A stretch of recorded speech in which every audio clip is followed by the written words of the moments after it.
Good morning, everybody. Good afternoon. Thank you for joining us at this book launch and chat with Paige Nick. Paige is a South African novelist, columnist, and copywriter. She really is the founder of the Good Book Appreciation Society, which is a book club on Facebook with over 23,000 members, and the host of Book Choice, a book show on Fine Music Radio. Paige has published 7 books and has also co-authored A Girl Walks into a Bar, which is a series of choose your own adventure erotic novels. So thank you so much for joining us, Paige. It's so great to have you.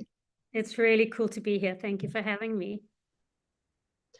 We want to jump straight into it. And can you please tell me about this book club that you run on Facebook and how that influenced this book that you've written? Hello everybody out there in internet land. I worked at an advertising agency. I was full-time in an ad agency, and there were a bunch of us book people, and we kind of gravitated towards each other over the years, and we started this informal book club, and we called it the Good Book Appreciation Society, and we met at somebody's desk. It was very informal. We met at somebody's desk at lunchtime on Fridays, and we would pass books around, old books, new books, whatever we were reading, and talk about books. Sometimes somebody would bake. It was very casual, and we loved it. And then something happened in our industry, and everything ramped up. Everything got really busy. We kind of stopped taking lunch as much.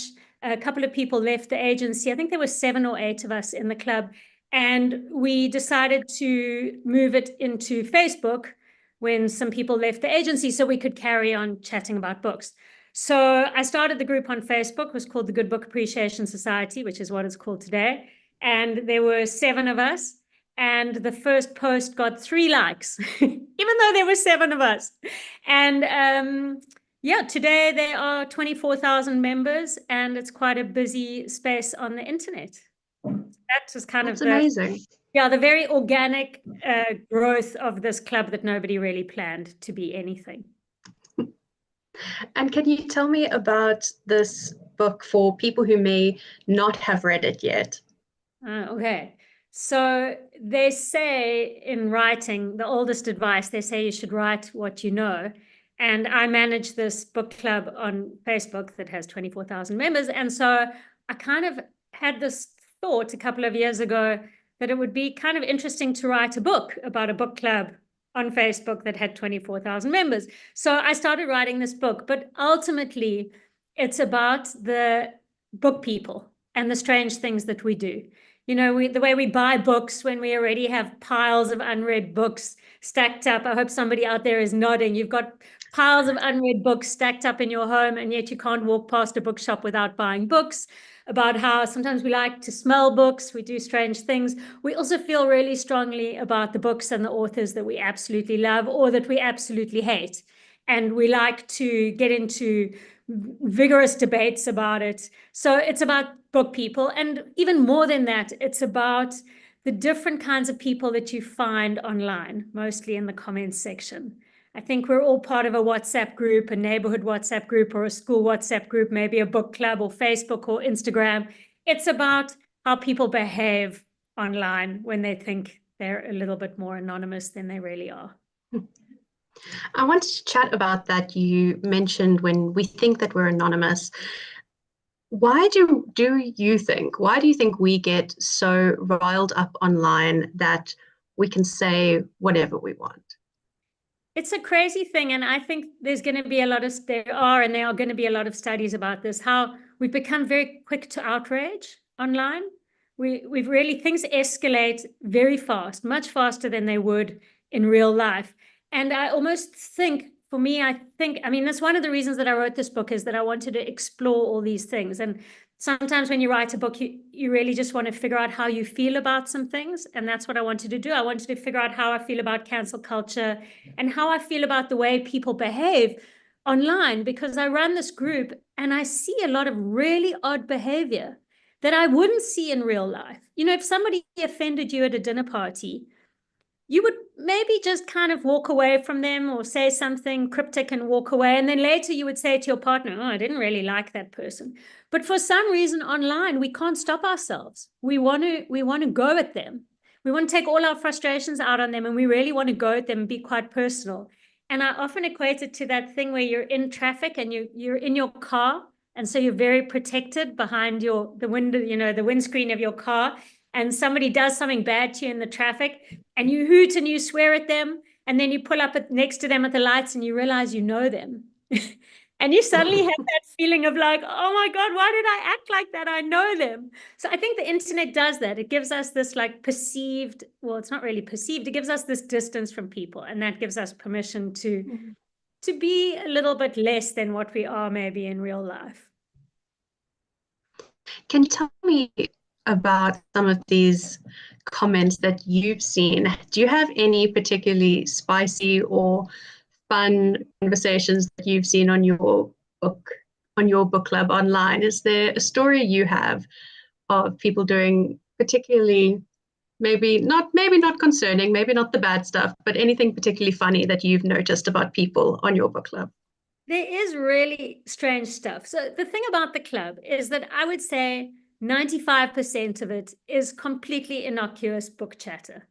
Everyone was just saying, we were just chatting before, Sarah saying, oh, did you read this? Did you read this? We love to have those conversations. I just finished this book by Dolly Alderton, Ghosts, and I think you'd really love it. And so everyone's having this very innocuous conversations. But every now and then I'll see a post about a certain book or a certain author, and then I know what's coming. So for example, if there's a post, there is some new books about Musk, there's a new autobiography out about Musk. If there are books or comments about Musk or Trump or Israel and Palestine or Russia, Ukraine, there are some hot topics that really rile people. And so I know when I see those that I'm in for some kind of interesting conversations coming up. So people do get quite spicy about those kinds of things. And then there are other things that people get really hectic about. Right now, there's this whole saga going on about Raynor Winn, who is an author who wrote a memoir, and they've started to poke holes in it. And, there's been a lot of debate about the unreliable narrator and whether memoir should perhaps be renamed as fiction instead of nonfiction. So these are the things that people get very riled up about, and they have a real opinion about it. So yes, there are a lot of comments, and sometimes people just say really strange things that I don't think that they would say in real life if they were in front of you.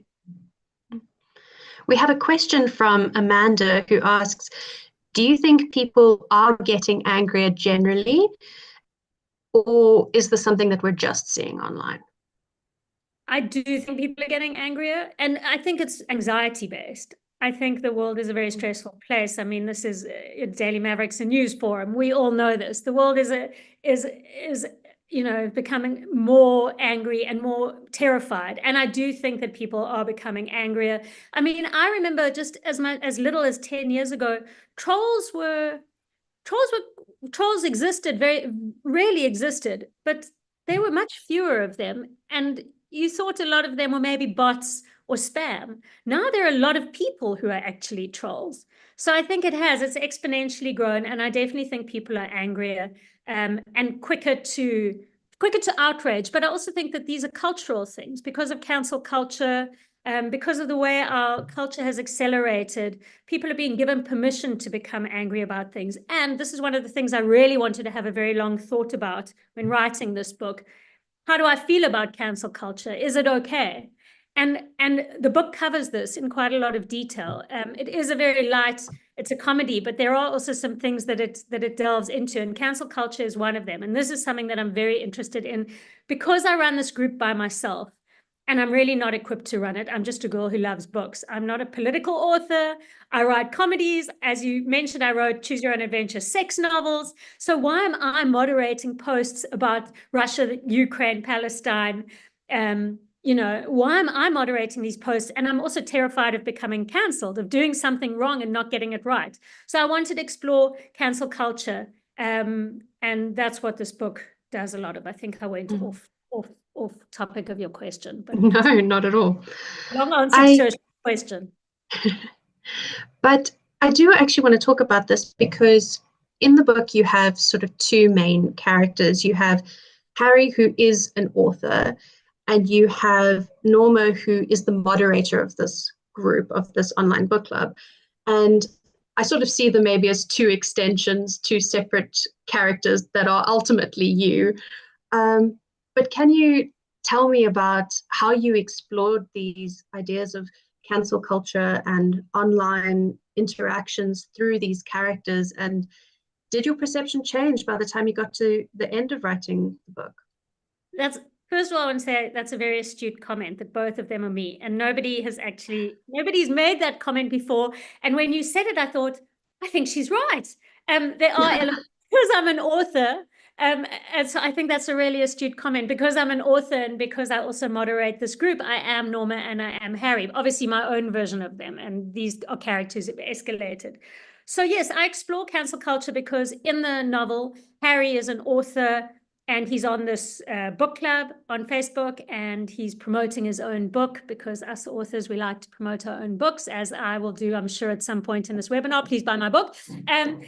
He's an author and he shamelessly promotes his book, and somebody takes him up on it on the club and reads the book and reviews it and gives it what they call a bad review. Personally, I don't think there is such thing as a bad review. I think there can be a negative review, but I don't think there's a bad review. So that's something else we cover in the book.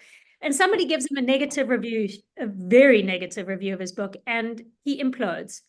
He starts to do that thing that authors aren't supposed to do, and he responds to this negative review. And the internet very quickly turns on him, as the internet is wont to do.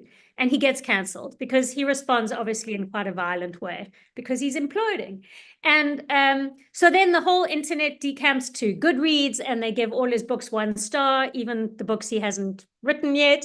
And he continues to implode. He doesn't dig himself out of it at any point. And he just gets cancelled. All his events get cancelled. His next book gets cancelled. So actually, a lot of what's happening to Rain or Win starts to happen to him, but he deals with it in maybe not the best possible way. So I deal with cancel culture through that and explore a lot of how the internet feels towards him when he does something that they perceive as wrong. And yeah, I explore my views on cancel culture in quite an intricate way, I think. It's also fun. And how do you as an author respond to, you've mentioned that you don't believe in bad reviews, but there are negative reviews. How do you as an author respond to reviews, maybe privately, but you said you shouldn't respond publicly? What are some of your reactions?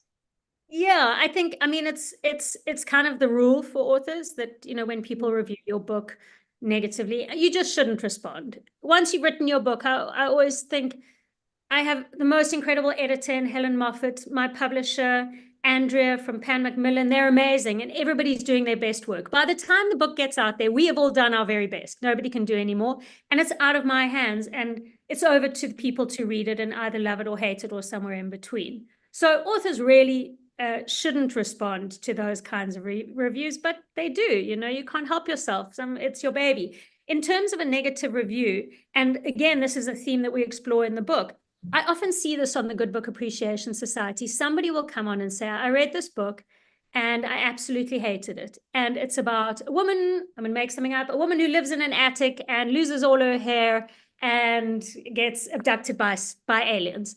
And this is the worst book I ever read, and you really shouldn't read it. Me, as somebody on the page, might read that and go, I kind of think that sounds kind of interesting. I'd like to read that. And there's something in that review that's almost a challenge to me. Do I agree with that reader? And it's a book that I would never have heard of otherwise. And if that person had just said, I love this book, it's great, it may have passed me by.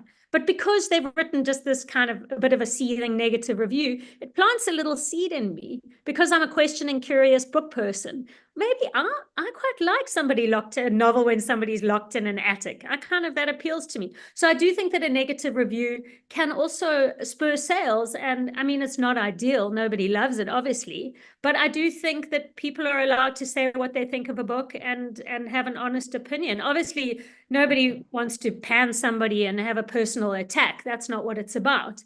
But not every book can be for every person. So I do think that there's a way that a negative review can pique somebody else's interest potentially.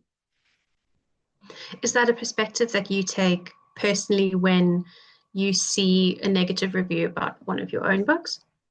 I think every author handles this in a very different and personal way. Me personally, I'm in advertising. I've been in advertising for 30 years. My day job is to be rejected. I come up with 100 ideas and maybe one of them makes it through. There are 50 people sticking their fingers in everything I do. I'm very used to rejection and having my ideas not be liked. And negative reviews that don't really bother me that much. Obviously, nobody wants one, and I would rather you absolutely love my book and gave it 5 stars instead of panned it and gave it 1 star. But I'm okay with a negative review. There have been situations on the Good Book Appreciation Society where people have given a less than glowing review of a novel or a nonfiction, and the author has not reacted well. There've been a handful of situations like that. So different authors deal with it in very different ways. Me, by the time a book comes out, I'm already busy with my next book, and that feedback, that, any constructive criticism, for me personally, is something that I can take into my next piece of work. So I'd rather you were reading me and telling me what you honestly thought about it. Than nobody was reading me at all, which nobody really wants any of that. That being said, I got to reiterate, it's incredibly hard to write a book, and it takes years and a lot of work and a lot of money to publish a book. And so nobody should be panning an author or, trying to destroy them. We're not about trying to destroy anybody. And there are certain reviewers who really do an amazing job. Helen Moffat does a really good job. She's my editor. When she reviews a book, she always says what she thinks of the book, but she always manages to put in a little bit of constructive criticism. Like she'll say, I thought maybe it was 10,000 words too long. It could have done with an edit. So these are things that are useful. These are criticisms that other readers might relate to. As you can see, I have a lot of thoughts about reviews and positive and That's negative. really interesting that you mention your editor who gives you positive reviews, because one thing that Harry sort of has a spiral about in the book is he says not everybody should be allowed to review. You sort of need to be, he starts sort of being, you need to be an educated person, but it eventually spirals to you need to be an author to even be allowed to review a book. Right. Well, that's not my view. I think anybody can review a book. And interestingly enough, also on the Good Book Appreciation Society, there are a lot of people who just lurk. They don't, they've been on the group for years and years and years. And I'll meet people, they'll come up and introduce themselves, or they say they belong to the group. And then they'll say, I've never posted a review because I'm nervous. I don't know that I know how to do it. And I always say to them, you can do it. Anybody can write a review. This is a casual platform. This isn't The Guardian. This isn't the New York Journal of books. This is a book club. So even if you just write there, I loved it because it was the best book I've read this year and I really liked cats and there are lots of cats in it, that's a review and that's fine if that's how you want to review. So I think there is a little bit of a stigma around reviews sometimes where people think that reviews can only be, very professionally done by professional reviewers. But I think there is a space for everybody to review books. And I also think in this day and age, there are so few spaces left for book reviews. If you think about it, there used to be so many daily newspapers and they all had book pages and magazines, all the magazines and TV shows, these have all fallen away. And there are much fewer places for book reviews and book chat these days. And I think that's where these book podcasts, book clubs, book influencers, book talk, bookstagram have all stepped in to become those places where people can review books. Sorry, I'm looking to the side because I'm looking at all the questions coming in when I look away. That links me to a question that Barbara Ann had.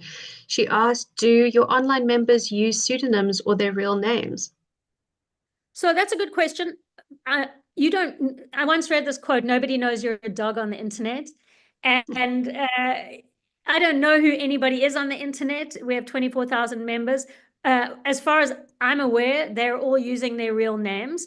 But in Book People, Harry has all these pseudonyms. It's very easy to make a fake profile on the internet and call yourself Be a Reader or Tom, Dick and Harry or Jerk McJones or whatever you want to call yourself and go out there and be a troll. But my experience of the club is that people are reviewing and posting as themselves, I would say 99% of the time.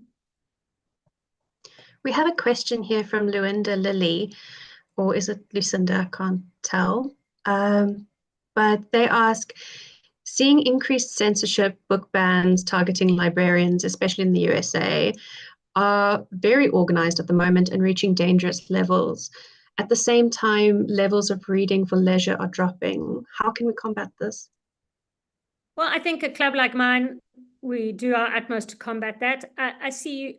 I'll address these points. I'll try and get to all of them. But the first thing I want to address is that levels of reading for leisure are dropping, and I don't agree with that. I think you can find a study that backs up your view on anything on the internet. There's a study that says red wine is good for you, and there's a study that says red wine is bad for you. I don't believe that reading for leisure is dropping. I think it's exponential. I think people have never read more. They're just reading in a very different way. Everybody's on their phone scrolling. They are reading. Everybody's engaging with news. Everyone's engaging with TikTok. Everybody is reading, and they are reading more. In fact, BookTok has exploded so much that reading among that demographic has absolutely exploded, and they're reading in such a different way to us. My niece, for example, she's 21. I've never known her to be a reader growing up. And they come from the UK every December for summer in South Africa. And she started the last 3 years, she brings books with her and she's reading. She's on BookTok and she's reading all these books. But they don't just like we go to a bookshop when we're kids, buy a book when we like it in a series, love it, finish it, go back to the bookshop, buy the second, buy the third. These kids are going to a bookshop and buying all 5 in a series before they've even read one, because it's a BookTok thing and they want in on it. So I actually think that reading for leisure is growing, but just in a different way to what we may have experienced it as kids. And I'm very grateful for that, because God help us all if reading for leisure does drop. The world's in a bad enough place. We could all use a little bit of it. In terms of the increased censorship and book bans, it's horrifying. And to my mind, the best thing we can do just as people is to carry on talking about those books. Carry on reading those books and make those books as hot as possible so that they never leave our hands and our minds, that somebody is always reading them where they can. And just fight back, vote with your feet, read those books and fight back in that way. And I agree, very organized and reaching dangerous levels. And that's the debate to be had about cancel culture. And that's the debate that the conversation that I'm trying to start in Book People is, there is good stuff about cancel culture, because without it, we've brought to the fore an awful lot of things. Behavior has changed because of it. Look at the movie industry. Behavior has absolutely changed because of cancel culture. But as with everything, we're humans, we like to take things a step too far. So things can go a step too far, and you just have to hope that as a culture and as a people, we keep reading and we autocorrect. And we go back to it's unlikely to happen. I'm a positive person though, that we autocorrect and we go back to some kind of positive balance in this, that we're not, where comedians are scared to make jokes because they might get cancelled. It becomes very hard to be a writer who writes spoof or comedy like that, because, it becomes very hard to spoof things. So I think we all have to carry on doing what we're doing with some kind of sensitivity. Hope that answers your question.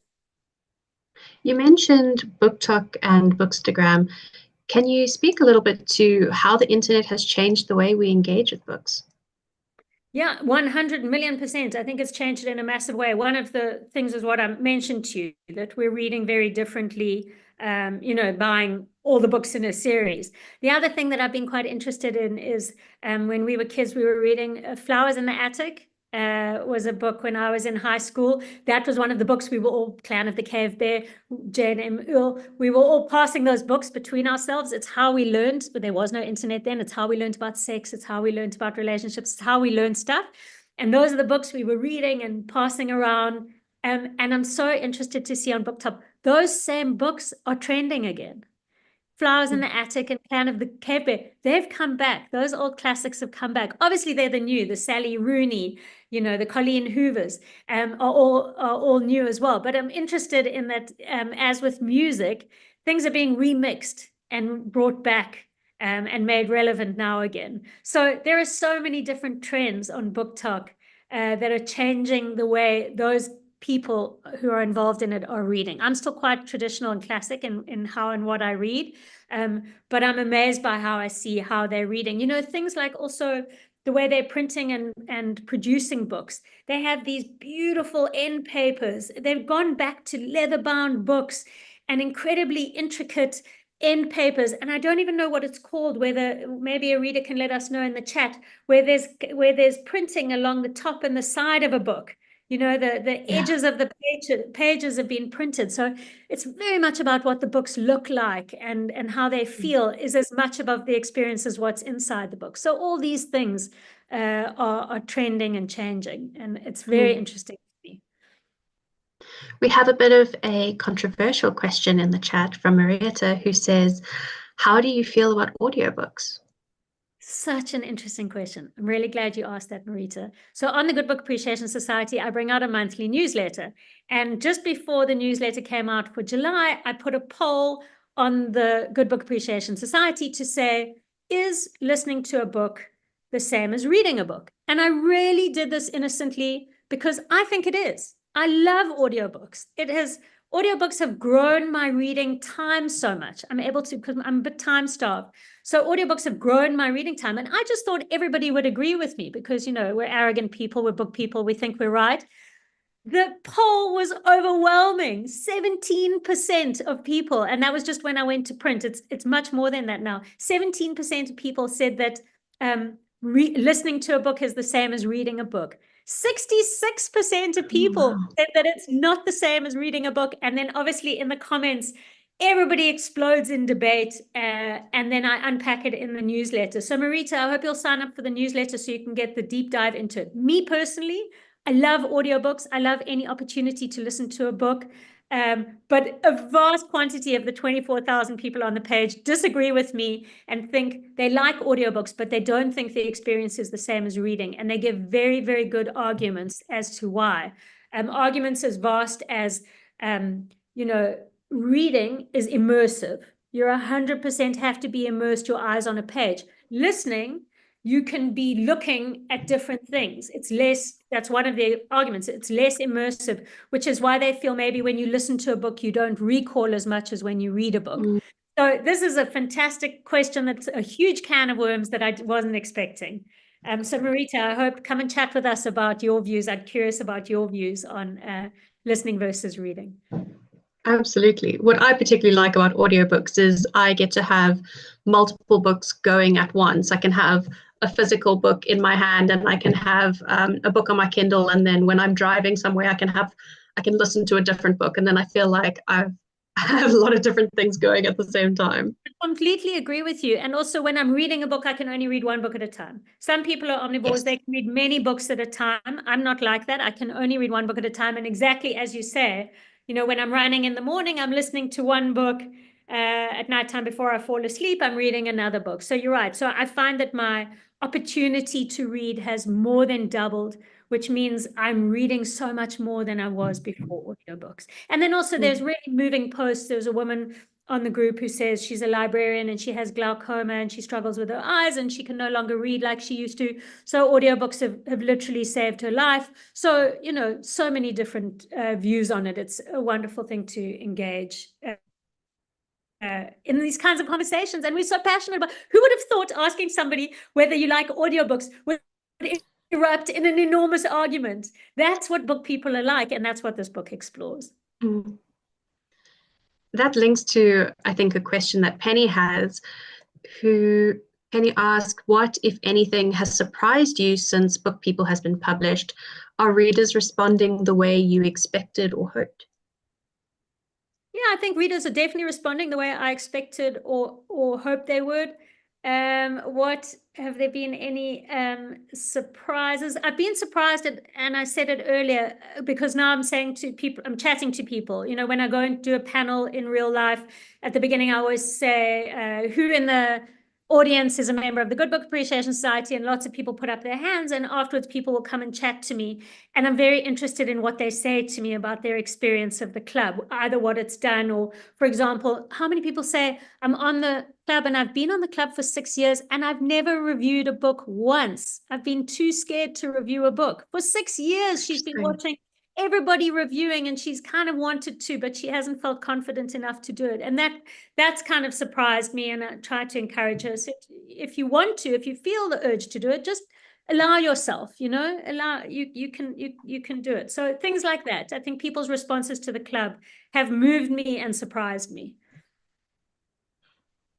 I also really love we are having such an interesting conversation in the chat about audiobooks.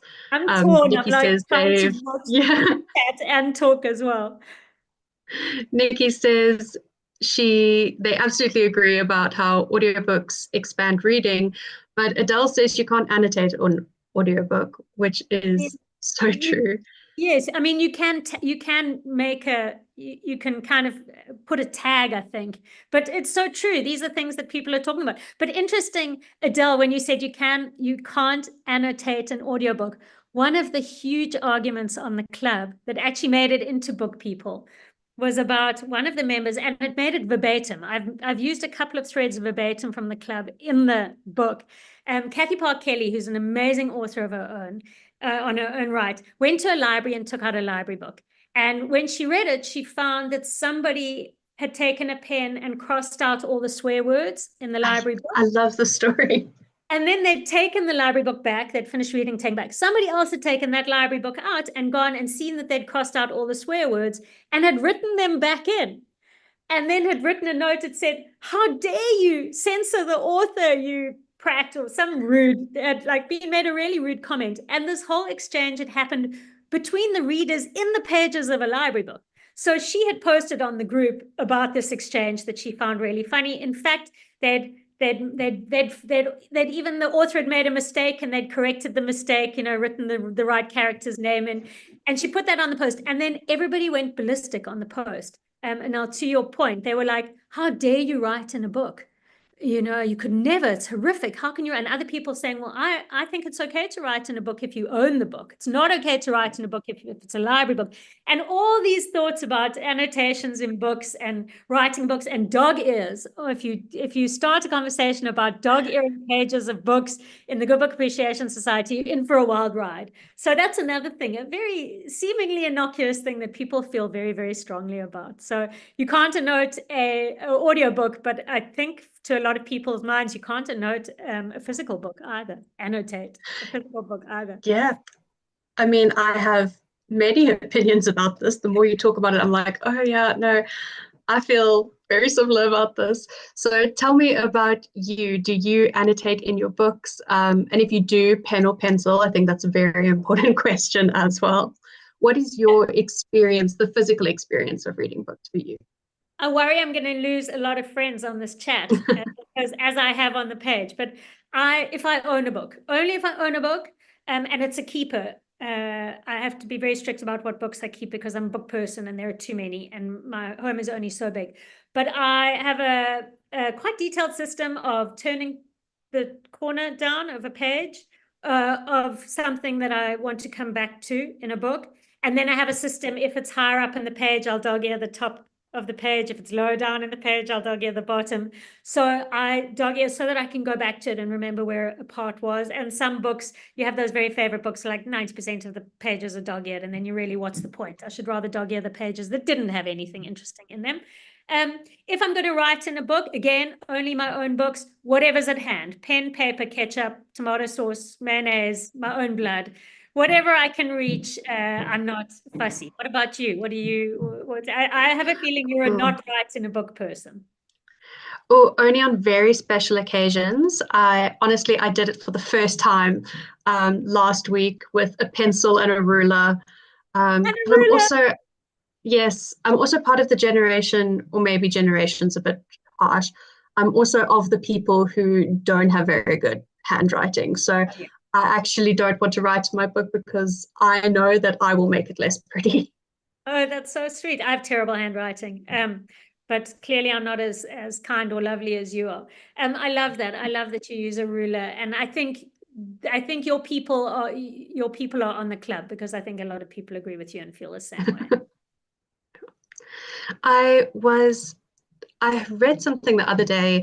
It was a discussion by Emily Henry, and she was talking about how she writes books, and she mentioned Abby Jimenez writes out her books on her phone, I think.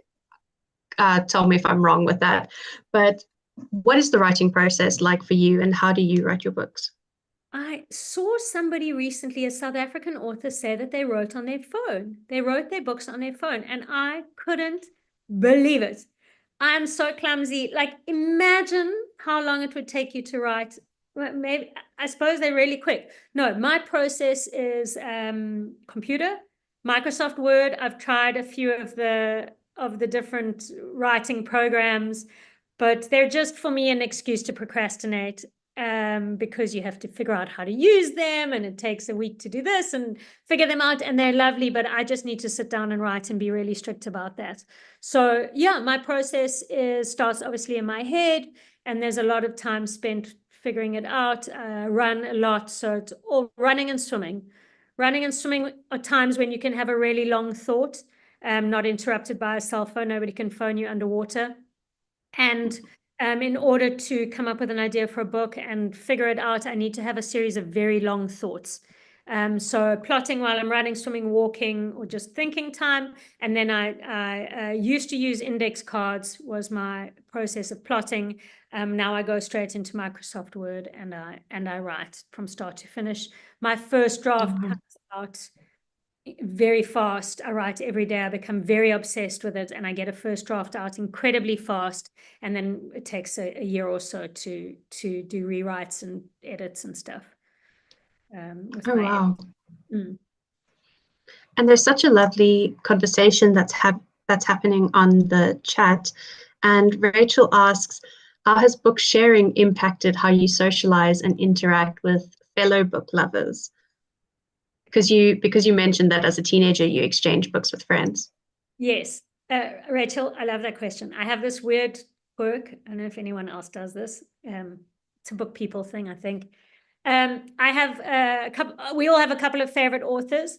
I will go to secondhand bookshops whenever I go to a secondhand bookshop, and I see copies of my favorite books for 25 Rand or 50 Rand. It's the Tears, all these amazing charities who do book sales.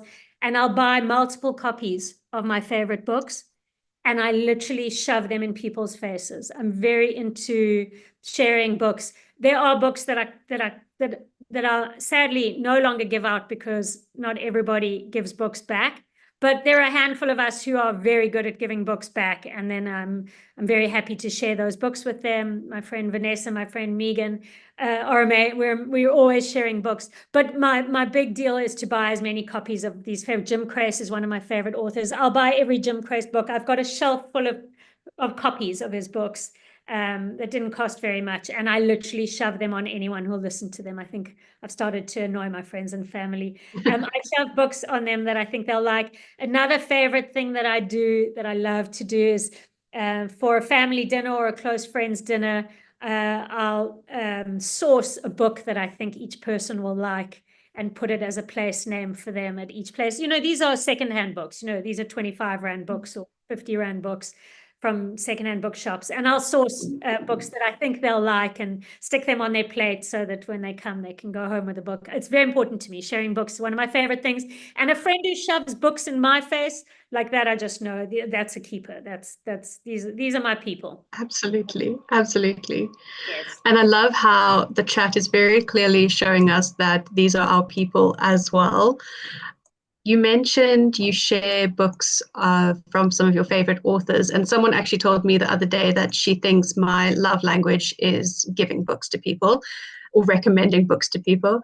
But what are some authors that you would recommend for us? What are some of your favorites? It's such a loaded question for an audience I can't see or hear or understand. So I would say go onto the Good Book Appreciation Society and look for people who read similar stuff to you.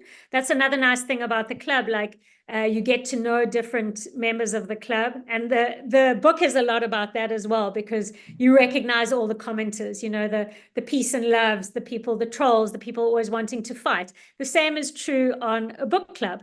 You recognize the people who love historical fiction, like Penny Hoare's latest book, Follow Me to Africa. You recognize the people who like chick lit, the people who like hardcore nonfiction about science or cryptocurrency. So you recognize your people there. And I know that Gail Schimmel, who's an author She's a really incredible South African author. I'm sure you've all heard of her. I know when she posts about a book on the Good Book Appreciation Society, we read quite similarly. It's likely to be something I like. So you can start to see people you like. So you asked me for recommendations. Jim Crace is one of my very favorite authors. He is serious literary fiction, though, high-end literary fiction. He's mischievous. He's a super mischievous author. And he writes, the books that he writes are kind of, you don't know what country it is, and you don't know whether it's in the very distant past or the future. His latest book is set in the Garden Eden after Adam and Eve have left, been ejected from the garden. So he's incredible. I love Jim Crace. I love who wrote The Echo Chamber? John Boyne. I love John Boyne. I love Sven Axelrod, South African author. Absolutely. Yes. Optimal is an incredible. She's a thriller. She writes domestic thrillers in South Africa. Tony Park writes incredible. If you're looking for a bush thriller, what did I call it? Bush crime. If you're looking for bush crime, Tony Park is great. So Siphiwe Glory Ndlovu writes the most phenomenal literary fiction you could imagine. Her trilogy set in the City of Kings is just out of this world. So yeah, hit me up. I'm on all social media. If you want more book author or book recommendations, tell me what you like, and we can do that. I hope I've given a few nice ideas. Absolutely. We have a question from Dolly Alderton's Ghosts. She's great, but that's a lighter mainstream fiction. She's just incredible with relationship insights. Sorry. Yes. Ingrid asks, do you remember Charing Cross Road and how it can be so thrilling when someone has annotated? She says, for others, this might lessen the value, but for me, it's a bonus.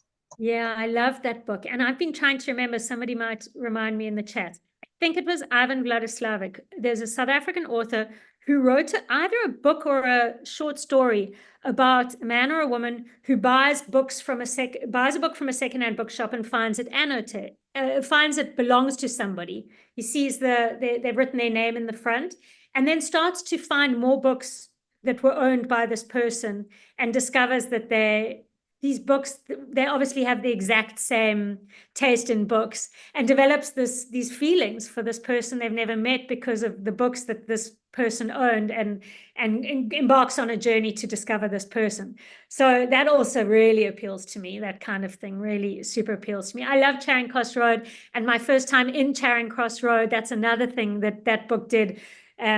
Introduced me to a place, because I read it obviously as a teenager. It introduced me to a place that I then went and explored as an adult. So that's another joy of books, taking books in the real world. Absolutely. That's really beautiful. Sarah asks, the filmmaker John Waters famously said that if you go home with somebody and they don't have books, don't sleep with them. Do you agree with that? Hello, Sarah.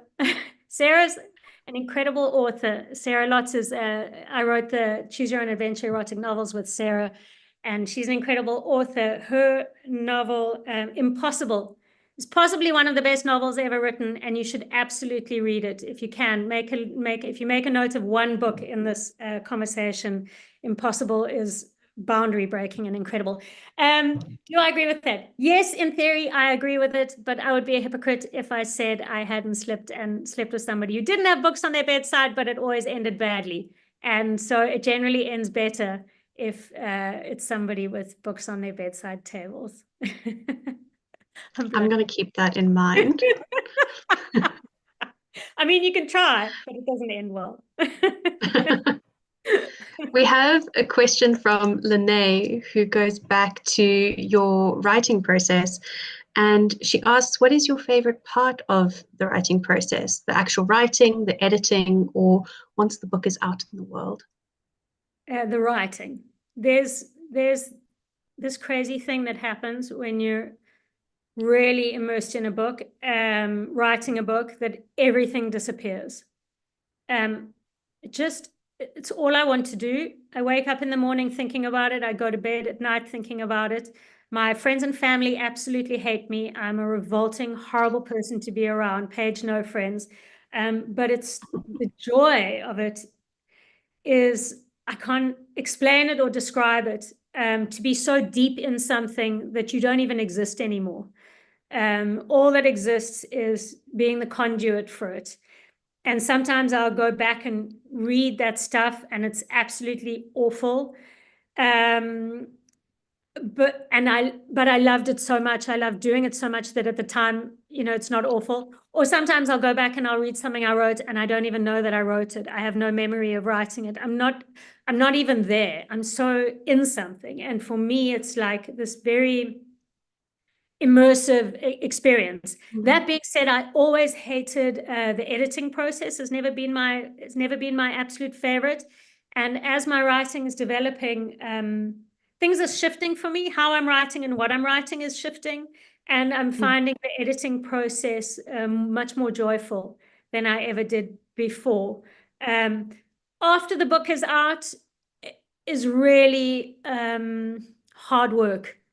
You want it to live its best life and find as many good people like you. I would just, to get any of you to enjoy this, to get to read this book, is a big deal for me, and that's really hard work. So this is less the enjoyable part, because this is the really important part. This is the part where we sell the book is really important, but the joy of it is the writing, and then also afterwards, obviously interacting with people who have read it. That's obviously lovely. I mean, what a gift! How fortunate! But yeah, the immersive writing. And you've spoken about when people actually have the book and they're responding to the book. Is there anything, or are there any aspects or themes that you hope people take away from this read? And that's not what I thought you were going to ask, which is why I was laughing, and I'll tell you a funny story. Can we answer your question instead? Can you tell me what my question in your head was and you answer that instead? I thought you were going to say funny experiences, and something really funny happened to me. I really struggle with character names. Coming up with character names is really hard for me. Everything I come up with sounds incredibly fake, and I struggle to find real sounding character names. So the Norma Jacobs, who runs the group, is the character in the book. And I was doing a talk at Exclusive Books at the Waterfront, and one of the staff asked a question at the end, put up her hand and said, "Is the Norma Jacobs in the book the same Norma Jacobs who works at Wordsworth in Dean Street?" And I went, there's a Norma Jacobs who works at Wordsworth in Dean Street. And then I had to go to the bookshop and I took her a box of donuts and say, "I'm really sorry you're in the book. I promise you it's not the same character." And then a similar thing happened once I'd finished writing the book. Sarah, I hope you're still there. I realized that my main character is named Harry Shields, that I actually know somebody named Harry Shields. And it's the first time that's happened to me. So I have this awkward uncomfortableness with character names. And I met Tony Park at the Franschhoek Literary Festival recently. And when he writes a book, he's so famous that when he writes a book, he does these charity auctions and people pay to be names in his book. And I thought maybe one day I'll be famous enough that I won't have to come up with names for my characters. People can pay and donate to charity and have to have their names. And in fact, what's so fun is that Dion Mayer entered the charity to be in one of Tony Park's new books. So one of the characters so funny. is Dion Mayer, which is hilarious. Anyway, so the question you asked me, sorry, should we go back to that one? Because I know I digressed with funny name stories. Well, we have another question from the chat is, why do you struggle? Why is it so difficult coming up with character names? It's so hard, because if you try it yourself, try come up with a name like just off the top of your head. So like Bruce Williams, and then I say it out loud and I go like, oh, it just doesn't sound real. Like John Hamm. No, that's an actor. You see, you can't. You just come up with actors or people I know all the time. Then I had a trick for a while where I would do the first name of somebody I was at school with and the last name of a teacher or something. So then, I would put together like Sammy Jones or something. But there's Samantha Jones. She's from Sex and the City. It's impossible. All the names have been taken. The other thing is that it's really important that a character's name matches the character. So, for example, with Harry Shields, when I realized that I know a Harry Shields who's also an author, and I suddenly panicked and thought I need to change his name. I couldn't change his name because he was already Harry. He lives in my head. He is a real person. He exists, and I cannot change his name. So character names are really hard to come up with. Sarah Hook's a great name for a character, by the way. Thank you. You're welcome to it. Forgive me if it's a character. Honestly, it's really hard for me to come up with that. I'm sure some authors find it really easier. I think in your book, in Book People, I mean, there's quite a few examples of terrible men, but perhaps, I mean, there's Norma's boyfriend, and then there's Harry himself. He has some terrible moments, but really, in my opinion, the worst man in this book is Keith in the bookshop, who just cannot accept that her name is Norma and not normal. It broke me actually a little bit. We've all had that bad boss, right? We've all had that. I'm not allowed to say that because I'm at work. Excluded. But I wanted to say something about that. I lost my train of thought. Sorry. No, it's okay. We have some questions from the chat about books that you're reading. What is the most divisive book that you have ever read? So that's a good question. I want to refer to not a book that I've read, but a book that caused such a stink on the Good Book Appreciation Society, and it was a new autobiography of Musk. And I was quite surprised at how divisive it was. People who the book hadn't even, it only just come out, and a lot of the debate was quite interesting to me because it was, for me, a very valid debate. People are saying, the man's a crazy man. You can't read it and give him that headspace. You can't give him, that kind of time and give him that, you can't, we shouldn't be giving him that by reading him, giving him that legitimacy and authenticity by reading his books. And other people saying, he's a madman. We need to read it to understand him.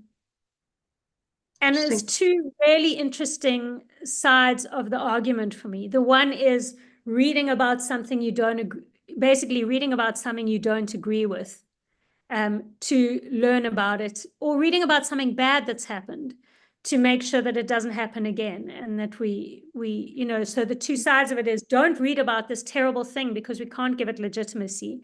And the other side is, you have to read about this to understand it a little bit better. So that's been very divisive. I'm trying to think about the most divisive book I have read. Oh, we call these Marmite books on the Good Book Appreciation Society. We've turned them Marmite books because you either love them or hate them. Like, for example, A Gentleman in Moscow by Amor Towles, which I absolutely loved. People have hated it. It's a real Marmite book. So people either seem to absolutely love it or absolutely hate it. There are a couple of Sally Rooney books, Normal People. People either absolutely love it or absolutely hate it. So again, we did a poll on the page, which was in one of the newsletters about Marmite books. And we took polls of how many people loved it and how many people hated it. And we took 10 books that were Marmite books, so that people could vote for whether they loved them or hated them. It's so interesting. You've mentioned 2 books now in the past hour that I have on my bookshelf and haven't read yet. One is A Gentleman in Moscow. So I do need to get on that one. I'll send you. Once you've read it, let me know. Come on the page and see, and let us know if you hated it, because it really has been incredibly divisive. Other conversations that are very divisive that appear in Book People that are very interesting on the club are things like authors who've been cancelled. So Enid Blyton, for example, who wrote books in a very different time, and has now been, obviously it's been revealed that she maybe, had some, she's a bit of a racist or whatever she was. Should we still be reading those books? So these are also more really interesting conversations. Can we hold somebody to today's terms when they actually lived a very long time ago and wrote books a very long time ago? So these are more divisive questions. Oh, 5 minutes, 5 minutes, panic, panic. Well, I guess we can use the last 5 minutes to look ahead. In Book People, you cover a lot of themes that are happening in our world at the moment. Is there anything happening in the world that you're thinking about, I could cover that in a future book? What are you thinking about at the moment? I'm busy with another book at the moment. And there's always everything. That's the thing. I'm very curious about the little articles they used to be in newspapers, the little buffer articles, the silly little stories that you couldn't make it up. I remember one very clearly. There was a woman went on a hike. There was a bus tour. It was a bus tour group, and they were on a thing, and the bus parked, and everyone got off the bus to go do their stuff. And somebody didn't come back on the bus, and they were all looking for this woman who didn't come back on the bus as part of the tour. And then they realized she was one of the women looking for the woman. She was with them. She had kids. She just kind of joined in looking for herself. These like ridiculous stories of human nature and the weird things that people do really interest me. And those are the story seeds. I was very fascinated by, I see Taylor Jenkins Reid has brought out Atmosphere about these women who go to space. Or who go to space. The story about these, all the celebrities who went to space for 5 minutes. Yeah. That really interested me because that's hilarious. So those funny, ridiculous stories, they really like tweak my brain. And then I'm constantly thinking about how that could become a story or a story seed or, a what if. I like a what if question. Absolutely. Again, another book that you've mentioned that is on my shelf and ready to go. Let me know. Absolutely, will do. I wanted to ask you, we've got a few minutes left, why this is your opportunity to punt your book and punt your page. Why should people read your book and join the Good Book Appreciation Society?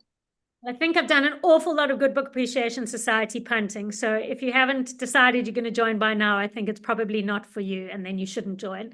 My books, I think the world is difficult. It's very hard to live in the world right now. The news is shitty. Things are hard. If you've got kids, they're impossible to get them out of bed. Everything's expensive and getting more expensive. We're all going to die in the next war that's happening as we speak. So, I like to think that the stuff that I write will make you smile at some point, hopefully. It's light, and I hope that the escapism that I achieve writing it is something that you can achieve in reading it, that just for a moment you can sit somewhere nice or somewhere not nice, drink a cup of tea or a glass of wine or a cup of coffee, and escape from whatever reality you don't feel like thinking about right now, and have a nice moment with some new friends that will rent some space in your head for a little bit and then leave you in peace. Absolutely. So thank you so much for joining us. It was such a pleasure to have you join our Daily Maverick readers. Thank you to you all for coming and being so vibrant and enthusiastic about books in the chat. I really appreciate it. It was so wonderful to talk about one of my favorite topics, just about books for an hour. So thank you so much, Paige, for coming. Thank you. How amazing was that? Thank you, everyone. Thank you so much. Thank you. Right.